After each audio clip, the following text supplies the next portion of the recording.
नमस्ते दोस्तों, मैं जानता हूँ आप सबकी प्रिपरेशन बहुत ही बेहतरीन तरीके से चल रही है और आप रेगुलरली अपनी पढ़ाई भी कर रहे हो, रिवीजन भी कर रहे हो।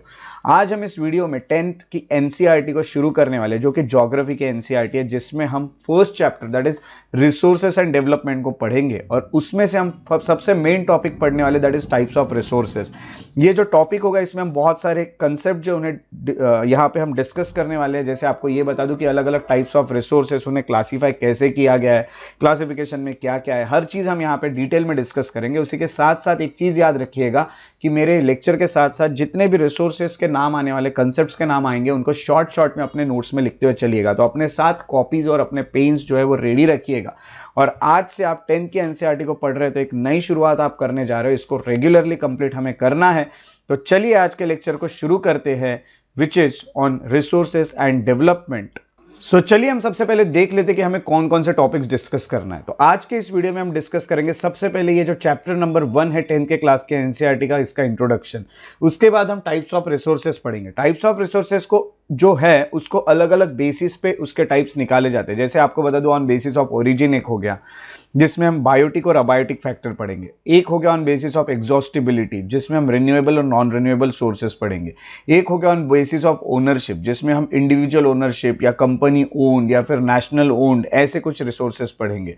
उसी के साथ साथ हम पढ़ेंगे इंटरनेशनल रिसोर्सेज भी। उसी के अलावा अगला जो आता है on basis of development, status of development, जिसमें आता है पोटेंशियल रिसोर्सेज, डेवलप्ड रिसोर्सेज और स्टॉक रिसोर्सेज। इतने टॉपिक्स हमें पढ़ना और ये पूरे जो कंसेप्ट है, ये पूरे कंसेप्ट आपको ये वीडियो के एंड तक क्लियर हो जाएंगे। और ये वीडियो आपको आखिरी तक देखना होगा, क्योंकि आखिरी तक के जितने भी कंसेप्ट है ये आगे आने वाले स्टडीज के लिए बहुत ज़्यादा इंपॉर्टेंट है इन्हें समझना। इसीलिए इस 10th के एनसीईआरटी के चैप्टर 1 में उन्होंने पहले ही ये सब चीज़ें हमारे साथ डिस्कस कर ली है। तो चलिए पहला जो पार्ट है इंट्रोडक्शन, वहाँ से शुरू करते हैं। तो 10th के एनसीईआरटी का जो चैप्टर 1 है उसका नाम है रिसोर्सेस एंड डेवलपमेंट। अब रिसोर्सेस एंड डेवलपमेंट में उन्होंने हमें एक बहुत अच्छा सवाल पूछा है, जिससे आज के लेक्चर की शुरुआत होती है। वो पूछते हैं क्या आप आइडेंटिफाई कर सकते हो और या फिर नाम देख सकते हो, नाम पता कर सकते हो वो आइटम्स के जो आपके लाइफ को कंफर्टेबल बना रहे हैं विलेजेस में और टाउन्स में। ऐसे आइटम्स की लिस्ट बनाइए और वो किस मटेरियल से बने हैं ये देखिए, आपको पता चलेगा कि कितने अलग अलग रिसोर्सेस से हर चीज़ बनती है। ये उन्होंने हमें कहा है। चलिए अब सबसे पहले हम यहाँ पे देखते हैं जो शुरुआत उन्होंने की है। वो कहते हैं everything available in our environment which can be used to satisfy our needs provided it is technologically accessible, economically feasible and culturally acceptable can be termed as resources. तो देखिए उन्होंने एक रिसोर्सेज की बहुत अच्छी खास डेफिनेशन हमें बताई है, जिसमें वो लिखते हैं कि कोई भी चीज़ जो हमारे एनवायरनमेंट में अवेलेबल है, जो हमारी ज़रूरतों को पूरा कर रही है, दूसरी वो टेक्नोलॉजिकली हमें एक्सेसिबल है, हम उस तक पहुंच पा रहे हैं, इकोनॉमिकली भी हमारी हेल्प कर रही है और कल्चरली भी उसे एक्सेप्ट कर रहा है हमारा कल्चर भी, ऐसी चीज़ को रिसोर्सेस कहा जाता है या रिसोर्स कहा जाता है। अब अगर देखा गया तो यहाँ पे देखिए बहुत अच्छी एक बात कही है, ह्यूमन बींग्स जो होते हैं वो फिजिकल एनवायरनमेंट यानी नेचर से कनेक्टेड है, दूसरा टेक्नोलॉजी से कनेक्टेड है, तीसरा इंस्टीट्यूशन से कनेक्टेड होता है। ठीक है, तो यहाँ पे हम आगे जब बढ़ते हैं तो हमें देखने मिलता है the process of transformation of things available in your environment, है ना। तो अब सबसे पहले मैंने क्या बोला कि जो भी चीज़ आपके एनवायरनमेंट में अवेलेबल है, फॉर एग्जांपल हमारे एनवायरनमेंट में अवेलेबल होंगे आयरन ओर्स। आयरन ओर अगर अवेलेबल होंगे तो हम उसको टेक्नोलॉजी का यूज़ करके और इंस्टीट्यूशंस जो वेरियस उस पर काम कर रहे हैं उसके चलते हम उसको अपने यूज़ में ला सकते हैं। तो यही है process of transformation of things available in our environment involves an interactive relation between nature, technology and institutions, ये हम कह सकते हैं। ह्यूमन बींग्स जो होता है, मैंने आपको बताया नेचर के साथ इंटरैक्ट कर रहा है, कैसे, तो टेक्नोलॉजी के थ्रू। आयन को लाने की टेक्नोलॉजी है, टेक्नोलॉजी आयन तो अवेलेबल है बट उसको हम डायरेक्ट यूज़ नहीं कर पा रहे, तो टेक्नोलॉजी के थ्रू और कुछ इंस्टीट्यूशंस बनाए जाते हैं जिससे हम उसका यूज़ करके इकोनॉमिक डेवलपमेंट करते हैं। मैंने एक एग्जाम्पल आयन का लिया, बट ऐसे ही ढेर सारे एग्जाम्पल आपके पास भी आपको देखने मिलते हैं। अब अगर देखा गया तो do you think that resources are free gifts of nature as is assumed by many? तो क्या आप भी इस चीज़ को मानते हैं कि जो रिसोर्सेज है ये फ्री गिफ्ट है जो नेचर से हमें मिला है, जैसे बहुत सारे लोग कहते हैं? बट आपको बता दो इसका जवाब है नहीं, नो। अगर देखा गया तो रिसोर्सेज जो होते हैं are a function of human activities, यही मैं आपको बोलूँगा। यानी आपको यही मैं कहना चाहूँगा कि ह्यूमन बींग्स जो होते हैं वो एक एसेंशियल कंपोनेंट्स है रिसोर्सेज के लिए। हम यही कहेंगे कि रिसोर्सेज जो होते हैं वो हमसे भी बने हुए हैं। यानी हम कहेंगे कि मटेरियल तो ऑलरेडी नेचर में अवेलेबल है ही, बट ये जो अवेलेबल होता है ये जो अवेलेबल मटेरियल होता है इसको ट्रांसफॉर्म करता है हम कहेंगे human being into resources and use them. मैंने जैसे बोला आयरन ओर अवेलेबल है, बट वो हम वैसे के वैसे थोड़ी यूज कर सकते जब तक हम उससे आयरन या स्टील ना बनाए। या फिर आपके पास कोल अवेलेबल है तो कोल को आप डायरेक्टली वैसे के वैसे यूज तो नहीं कर पाएंगे, उसकी माइनिंग करना पड़ेगा, जो भी प्रोसेसिंग है वो करके अलग अलग रिसोर्सेज और आप बना सकते हो। तो इसमें सबसे पहले मैं आपको ये भी बता दूं कि ये फ्री गिफ्ट ऑफ नेचर तो नहीं है, नेचर ने हमें दिए ज़रूर है, बट हमें इस पे वर्क करना ज़रूरी है। इसीलिए इस रिसोर्सेस को हम कुछ हम कहेंगे कि वेज में उसे क्लासिफाई करते हैं, जैसे कि हम कहेंगे ऑन बेसिस ऑफ ओरिजिन, यानी वो किस तरह से हमें देखने मिलता है, उसका ओरिजिन कहाँ से हुआ है, बायोटिक है या अबायोटिक है।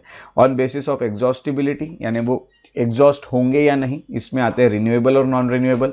ऑन बेसिस ऑफ ओनरशिप, उसको ओन कौन करता है, यानी उसका ओनर इंडिविजुअल है, कोई कम्युनिटी है, नेशनल या इंटरनेशनल कोई है, कौन कौन उसका ओनर है। और अगला आता है on the basis of status of development, यानी वही है कि डेवलपमेंट का स्टेटस क्या है, जैसे हम कहेंगे उसके बेसिस पे पोटेंशियल, डेवलप्ड, स्टॉक, रिजर्व्स, ये सब आपको देखने मिलते हैं। ये यहाँ पे एक फ्लो चार्ट दिया है जो आपको बनाना चाहिए, जो बहुत ज़्यादा इंपॉर्टेंट है, आपके नोट्स में ये होना ही चाहिए, ये अच्छे से याद रखिएगा, बिल्कुल होना चाहिए। अभी वीडियो को पॉज करके इसे बना लो अपने नोट्स में, उसी के बाद आगे बढ़िएगा, आपको बहुत अच्छे से हर चीज़ ऑर्गेनाइज्ड पैटर्न में समझ में आएगी। चलिए आगे चलते हैं। सबसे पहले यहाँ पे उन्होंने देखिए क्या कहा है, activity identify at least 2 resources from each category. आपको हर कैटेगरी से 2 रिसोर्सेज के तो भी एग्जांपल लिखना है, आपके नोट्स में भी लिखिए और हुआ तो कमेंट सेक्शन में भी लिखिए, ताकि आपकी भी हेल्प हो जाए और बाकी लोगों की भी हेल्प हो जाए, है ना। तो ये हमें यहाँ पता चलता है। अब टाइप्स ऑफ रिसोर्सेज में जो सबसे पहला है, जैसे हमने स्टार्टिंग में देखा भी था टाइप्स ऑफ, अभी यहाँ पे हम इंट्रोडक्शन वाला पार्ट पूरा कर चुके हैं। अब हम टाइप्स ऑफ रिसोर्सेज में ऑन बेसिस ऑफ ओरिजिन पढ़ने वाले सबसे पहले, जिसमें हम बायोटिक और अबायोटिक पढ़ेंगे। तो चलिए यहाँ पे इन दोनों को पढ़ने की शुरुआत करते हैं। तो सबसे पहले जैसे हम देखते हैं ऑन बेसिस ऑफ ओरिजिन, यानी वो आए कहाँ से है, ओरिजिन उनका कहाँ से हुआ है। तो सबसे पहले बायोटिक रिसोर्सेस होते हैं। बायोटिक यानी वो ऐसे जगह से आए जैसे कि लिविंग थिंग, जिनके पास लाइफ है, बायो मीन्स लाइफ, और बायोटिक रिसोर्सेस यानी जो लिविंग थिंग्स है वैसे। तो हम कहेंगे बायोस्फीयर से जो आए हैं, बायोस्फीयर यानी जो लाइफ सपोर्ट करते हैं वो लोग, जैसे कि हम कहेंगे ह्यूमन बींग्स हो गया, flora, fauna, fisheries, life stock etcetera, जो भी बायोटिक रिसोर्सेस लिविंग थिंग्स वाले। और दूसरे जो होते हैं अबायोटिक रिसोर्सेस, अबायोटिक यानी वो रिसोर्सेस जो नॉन लिविंग है, सिंपल ही हमें समझ में आता है। तो अबायोटिक रिसोर्सेस में हम कहेंगे जैसे कि रॉक्स होते हैं और मेटल्स होते हैं, ये आपको अबायोटिक रिसोर्सेस में देखने मिलते हैं। उसके बाद जो दूसरे बेसिस पे इसे हम कहेंगे कि डिवाइड किया गया, क्लासीफाई किया गया, वो है on basis of exhaustibility. On basis of exhaustibility की बात करें तो वो खत्म होने वाले या नहीं, एग्जॉस्ट होने वाले नहीं, ये उसमें हम पढ़ेंगे रिन्यूएबल और नॉन रिन्यूएबल। तो चलिए नॉन रिन्यूएबल और रिन्यूएबल को हम यहाँ पे स्टडी करते हैं। सबसे पहले अगर देखा गया तो रिन्यूएबल रिसोर्सेस, ये ऐसे रिसोर्सेस होते हैं जिनको रिन्यू किया जा सकता है, यानी रिप्रोड्यूस किया जा सकता है, यानी एक बार खत्म होने के बाद वो फिर से बन जाते हैं। तो हम कहेंगे कि फिजिकली हो, केमिकल हो या फिर मैकेनिकल प्रोसेस, किसी भी प्रोसेस से उसको बनाया जाए, उसको रिन्यूएबल या रिप्लेनिशेबल रिसोर्सेस कहा जाता है। जैसे हम कहेंगे कि सोलर की अगर बात करें तो वो आज एनर्जी आ रही है, खत्म होने वाली है नहीं कभी, वो फिर से रिन्यू होगी। विंड का भी वैसा ही है, वाटर भी वैसा है, वाटर साइकिल से बनते हैं। फॉरेस्ट भी है, बस फॉरेस्ट बनने को टाइम लगता है, इट विल टेक टाइम, है ना। आज के आज फॉरेस्ट को आप काट डालोगे तो अगले जल्दी बनेंगे ऐसे नहीं, बट कभी ना कभी बनेंगे। वाइल्ड लाइफ का भी वैसा ही है। तो ये सब रिन्यूएबल रिसोर्सेस है, उसको और भी आगे हम डिवाइड कर सकते हैं, कंटिन्यूअस या फिर फ्लो। तो जैसे हम इस फ्लो चार्ट में आते हैं, हमें देखने मिलता है कंटिन्यूअस या फिर फ्लो, यानी जैसे हम कहेंगे इसके लिए एग्जांपल अगर आपको देखना है तो जैसे विंड और वाटर, वो कंटिन्यूअस फ्लो होते हैं, कंटिन्यूअसली आते रहते हैं। बट इसी में रिन्यूएबल में देखा तो बायोलॉजिकल है, जैसे कि फॉरेस्ट को बनने को टाइम लगता है, मैंने आपको बताया वाइल्ड लाइफ है बनने को टाइम लगता है। तो कुछ कंटिन्यूअस या फिर फ्लो है जो कंटिन्यूअसली बनते रहते हैं। तो ऐसे इसमें और भी कुछ क्लासिफिकेशन हो सकते हैं। दूसरा हम कहेंगे नॉन रिन्यूएबल, ये जो होते हैं ये बहुत लंबे समय से हम कहेंगे कि वहाँ पे आपको देखने मिलते हैं। मिनरल्स हो गए एंड फॉसिल फ्यूल्स हो गए। मिनरल्स, फॉसिल फ्यूल्स जैसे हम कहते हैं वो एग्जांपल है इसके। मिनरल्स आपको जो देखने मिलते हैं उसका आप यूज़ करोगे, जैसे अगर सपोज कोल है, कोल को मैं यूज़ करूँगा, एक टाइम बाद वो एग्जॉस्ट हो जाएगा, बनेगा बट बहुत साल लगेंगे, बहुत ज़्यादा साल लगेंगे। तो this resource take millions of year in their formation, है ना, और फिर से इतना ही टाइम लगेगा। तो आज के आज मैं इनको पूरा यूज कर लूंगा तो ये पूरे एग्जॉस्ट हो जाएंगे, पूरे खत्म हो जाएंगे। तो जैसे हम कहेंगे कि जैसे मेटल हो गए, ये कुछ रिसाइक्लेबल होते हैं, या फिर हम कहेंगे कुछ फॉसिल फ्यूल्स होते हैं, ये रिसाइकल्ड नहीं होते हैं, तो ये एग्जॉस्ट हो जाते हैं उनके यूज के साथ। मेटल को आपने एक बार यूज किया तो उसको आप फिर से यूज कर सकते हो, उसको रिसाइकल कर सकते हो। बट जो भी फॉसिल फ्यूल्स है, जैसे आपका हो गया कोल और ये सब है, वो तो एक बार आपने यूज़ कर लिए तो वो ख़त्म ही हो जाएगा, फिर उसको बनने को बहुत टाइम लगेगा। तो नॉन रिन्यूएबल यानी वो जल्दी रिन्यू नहीं होते हैं, यही हम कहेंगे। और रिन्यूएबल यानी वो जल्दी रिन्यू हो सकते हैं या फिर डेली बेसिस पे भी रिन्यू होते हुए आपको दिखते हैं। तो इनको कहा जाता है renewable resources and non renewable resources on basis of exhaustibility, यानी वो खत्म होंगे या नहीं होंगे उसके बेसिस पे इसको डिवाइड किया गया है। अगला जो क्लासिफिकेशन आपको देखने मिलता है वो है on basis of ownership. Ownership के बेसिस पे अब यहाँ पे कुछ डिवाइड किए गए, जैसे हम कहेंगे इंडिविजुअल कुछ ओन कर रहे, कम्युनिटी है, नेशनल या इंटरनेशनल। अब इसके ऊपर भी देख लेते हैं कि इसको किस तरह से उन्होंने डिवाइड किया है, क्लासीफाई किया है। अगर हम इसमें आते हैं सबसे पहले तो ऑन बेसिस ऑफ ओनरशिप में इंडिविजुअल रिसोर्सेज, तो इंडिविजुअल रिसोर्सेज में हम कहेंगे कि they are also owned privately by individual, जो इंडिविजुअल्स के पास है। जैसे हम कहेंगे कि बहुत सारे फार्मर्स के पास लैंड है जो गवर्नमेंट ने उन्हें दी है, जो भी वो रेवेन्यू पे कर रहे हैं उसके बदले, या फिर हम कहेंगे विलेजेस में अगर देखा गया तो लोगों के पास अपनी खुद की लैंड है, बट बहुत सारे लोग लैंडलेस भी हैं, ये है, बट कुछ लोगों के पास लैंड भी है। अर्बन पीपल में देखोगे तो उनके पास प्लॉट है, हाउसेस है, बाकी प्रॉपर्टीज़ है, या फिर हम कहेंगे प्लांटेशन हो गए, पैस्टोरल लैंड हो गए, यहाँ पे चराया जाता है जानवरों को, या पॉन्ड्स हो गए, वाटर हो गए, वेल्स हो गए, एटसेट्रा। ये पूरे एग्जाम्पल्स है रिसोर्सेज को जिसको इंडिविजुअल ओन कर सकते हैं, ये सब हमें पता चलता है। तो आपको कुछ ऐसी लिस्ट बनानी है रिसोर्सेज की जो आप खुद ओन करते हो, ठीक है, और हो सके तो उसको कमेंट सेक्शन में ज़रूर लिखिएगा। तो इंडिविजुअल रिसोर्सेज आपको यहाँ पता चल गए। दूसरा जो आता है वो कम्युनिटी ओन रिसोर्सेज होते हैं। तो हम ये कहेंगे कुछ रिसोर्सेज ऐसे होते हैं जो सभी एक कम्युनिटी के मेंबर्स को, सभी मेंबर्स को वो एक्सेसिबल होते हैं, सभी उसको यूज़ कर सकते हैं। जैसे विलेज कॉमन्स में हम कहेंगे ग्रेजिंग ग्राउंड्स, जहाँ हर एक कोई अपने जानवरों को लेके जाके ग्रेजिंग करा सकता है, चरा सकता है। ब्यूरियल ग्राउंड्स, जहाँ पे डेथ होने के बाद हर एक व्यक्ति उसका यूज़ कर सकता है, वहाँ जो भी जलाना या दफनाना है उसके लिए।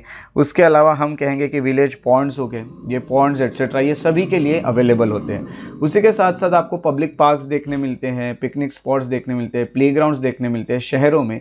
ये सब भी एक्सेसिबल होते हैं सभी लोगों को जो वहाँ पे रहते हैं, यानी हम कहेंगे इनको कम्युनिटी रिसोर्सेज कहा जाता है, जो इसका ओनरशिप कम्युनिटी ओन रिसोर्सेज कहा जाता है, जिसको ओन पूरी कम्युनिटी कर रही है। ये होने के बाद नेशनल रिसोर्सेज। टेक्निकली अगर देखा गया तो जितने भी रिसोर्सेज एक नेशन को बिलोंग करते हैं, वो नेशन के उस पर लीगल पावर्स होते हैं कि वो उनको, इवन जो प्राइवेट प्रॉपर्टी होती है वो भी पब्लिक गुड के लिए वो यूज़ कर सकते हैं। जैसे आपकी कोई प्रॉपर्टी होगी, उसको भी अगर जो कंट्री है ये एक्वायर कर सकती है, सरकार एक्वायर कर सकती है। तो ऐसे रिसोर्सेज को हमारे देश की जिसके ऊपर ओनरशिप है उसको नेशनल रिसोर्सेज कहा जाता है।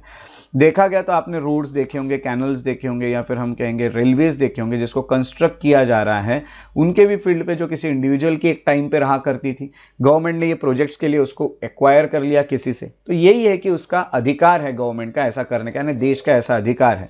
अर्बन डेवलपमेंट अथॉरिटीज जो होती है उनके पास ये पावर है कि वो लैंड को एक्वायर कर सकते हैं। जितने भी मिनरल है, वाटर रिसोर्सेज है, फॉरेस्ट, वाइल्ड लाइफ रहती है, लैंड होती है जो पॉलिटिकल बाउंड्री में आती है इंडिया के या किसी भी देश के, या ओशियनिक एरिया में आती है। ओशियनिक एरिया ने कितना 12 नॉटिकल माइल्स तक का, यानी हमारे कंट्री के बॉर्डर से ओशन जो शुरू हो रहा है उसमें 22.2 किलोमीटर तक का एरिया जो होता है वो हमारे ही देश का होता है। तो हम ये कहेंगे कि ये सब पे नेशनल ओनरशिप होती है। तो ये पूरे यहाँ जो रिसोर्सेस आ रहे हैं वो नेशनल रिसोर्सेस कहलाते हैं, ये भी आपको यहाँ पता चलता है। जब हम आगे बढ़ते हैं तो हमें देखने मिलते हैं इंटरनेशनल रिसोर्सेस। इंटरनेशनल रिसोर्सेस की अगर बात की जाए तो कुछ इंटरनेशनल इंस्टीट्यूशंस होते हैं जो रेगुलेट कर रहे हैं कुछ रिसोर्सेस को।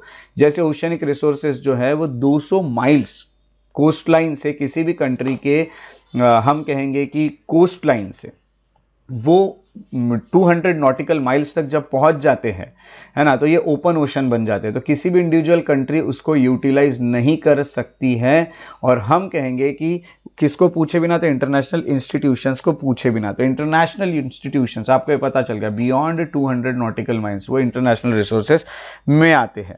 उसके बाद यहाँ पे एक बहुत अच्छी चीज़ लिखी है, इंडिया जो होता है उसको has got right to mine manganese nodules from the bed of Indian Ocean from that area which lies beyond the exclusive economic zone। India के एक्सक्लूसिव इकोनॉमिक जोन के पार होने के बाद भी इंडिया को राइट्स मिले हैं कि इंडिया वहाँ से, इंडियन ओशन के कुछ जगह है वहाँ से मैंगनीज की माइनिंग कर सकता है। ऐसे ही कुछ रिसोर्सेज को आपको आइडेंटिफाई करना है जो इंटरनेशनल है नेचर में, और आपको कमेंट सेक्शन में उनको लिखना है। तो आपको यहाँ पे जो अगला पार्ट था, जो डिवीजन था, वो भी आपको पता चल चुका है। तो यहाँ पे आपने ये भी देख लिया। अब आखिरी डिवीजन हम देखने वाले on basis of status of development. यहाँ पे हम जो 3 चीज़ें पढ़ने वाले हैं वो है पोटेंशियल, डेवलप्ड और stocked.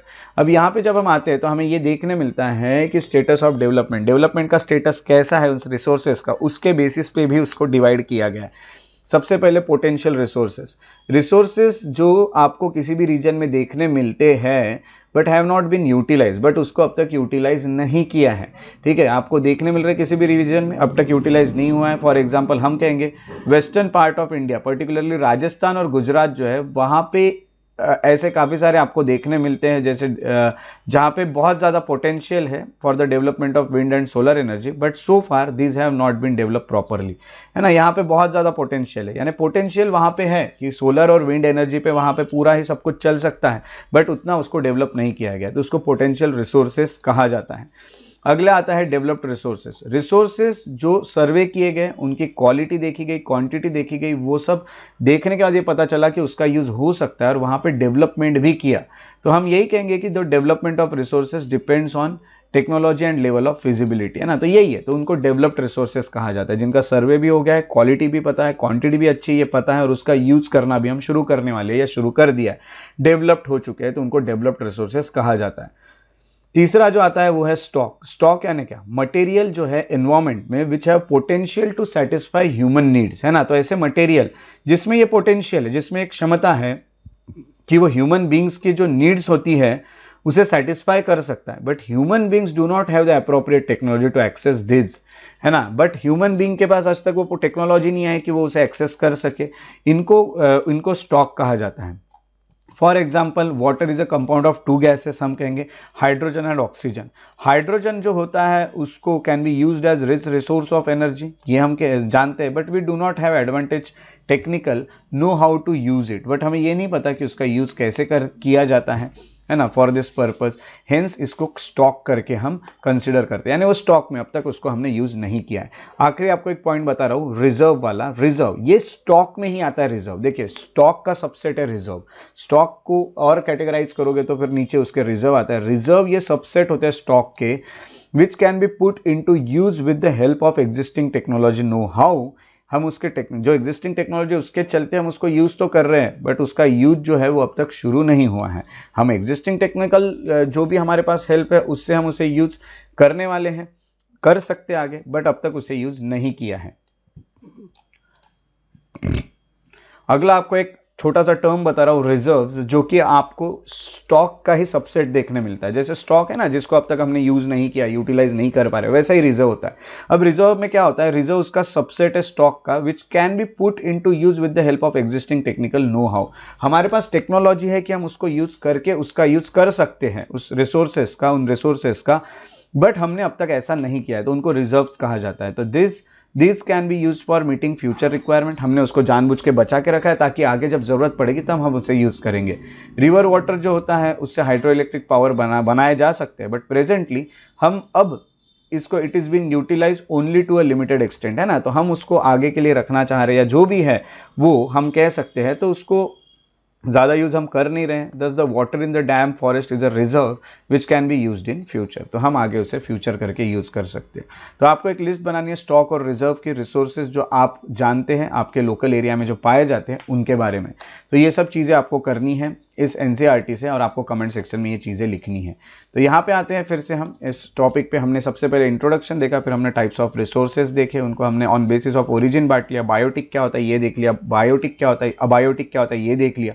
On basis of exhaustibility में हमने रिन्यूएबल क्या होते हैं, नॉन रिन्यूएबल क्या होते हैं ये देख लिया। ऑन बेसिस ऑफ ओनरशिप में हमने इंडिविजुअल देखा, कम्युनिटी ओन देखे, नेशनल ओन देखे, या फिर हम कहेंगे इंटरनेशनली ओन देखे। उसके अलावा हमने on basis of status of development में उसको हम कहेंगे कि डिवाइड किया, जैसे कि पोटेंशियल है, डेवलप्ड है, या फिर स्टॉक है। इन तीनों को भी हमने यहाँ पे डिवाइड किया। इस तरह से ये पूरे डिवीजन हमें मिले, और डिवीजन मिलने के अलावा हमने इस यहाँ से बहुत इंपॉर्टेंट जो कंसेप्ट थे उसे कवर कर लिया है इस एनसीईआरटी से, जिसको 10th की एनसीईआरटी हम कहते हैं। उसका फर्स्ट चैप्टर का फर्स्ट पार्ट हम डिस्कस कर चुके हैं।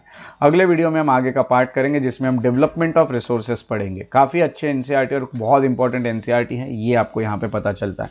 तो मिलते हैं इसी तरह से अगले वीडियो में। अगर आपको मेरे लेक्चर्स पसंद आते हैं तो उन्हें लाइक ज़रूर करें, शेयर करें और मेरे यूट्यूब चैनल को सब्सक्राइब करना ना भूलें। सब्सक्राइब करके बेल आइकॉन को ज़रूर प्रेस करें। ऐसा करने से आपको आने वाले वीडियोज़ के नोटिफिकेशन मिलते रहेंगे और आप से जो इंपॉर्टेंट वीडियोज़ है वो कभी भी मिस नहीं होंगे। अपना ख्याल रखिए। Take care and have a very good day.